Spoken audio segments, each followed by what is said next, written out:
Before I get too far into my remarks, there's been some comments made lately, and I'd like to address those quite candidly, if you'll allow me. Great leaders will always defend democracy and freedom. Yes. And dictators will always work to destroy it. Once again, good afternoon. My name is Darryl Morin, National President for Latino. And we stand here in solidarity with our Ukrainian brothers and sisters from across 29 states across our country. Let me begin my remarks by first saying that today we pray for the heroes of Ukraine, for those who gave their lives in defense of their homeland, for those right now who are laying in the hospitals, that they will live to see peace again across the entirety of Ukraine. And we pray for those who right now are bravely holding the line against the Russian aggressors in the bitter cold, so far from their loved ones. Today, the United States has a choice to make: to support a dictator seeking to expand his own personal riches and who seeks to destroy a growing democracy, or to stand with Ukraine, a growing democracy which believes each and every person has the God-given right to be free.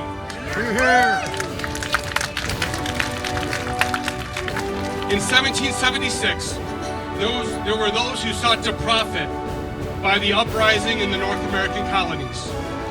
Thankfully, there were other countries that came to our aid.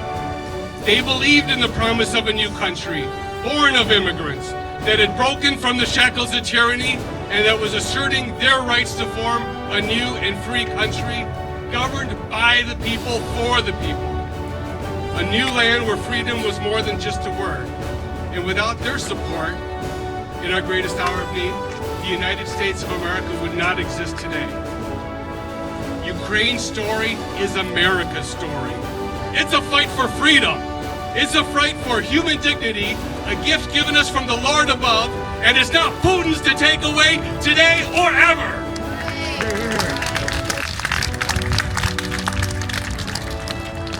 I know there are those who think right now that Ukraine is some distant land and that we should focus on America and America only.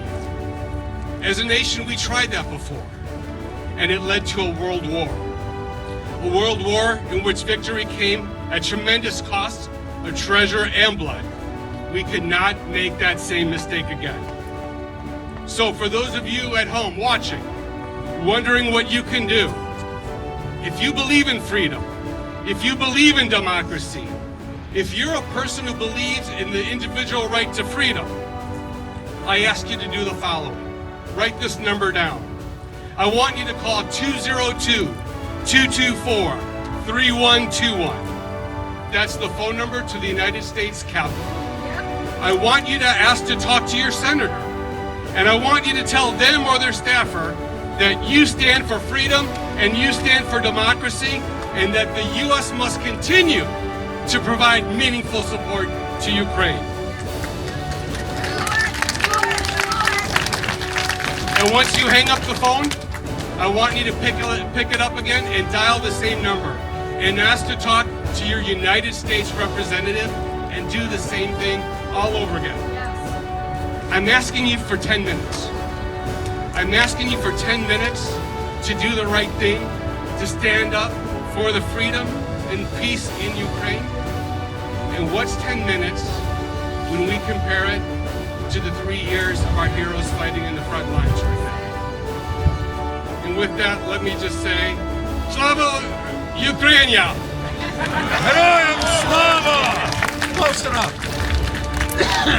So well said, Darryl. Thank you so much.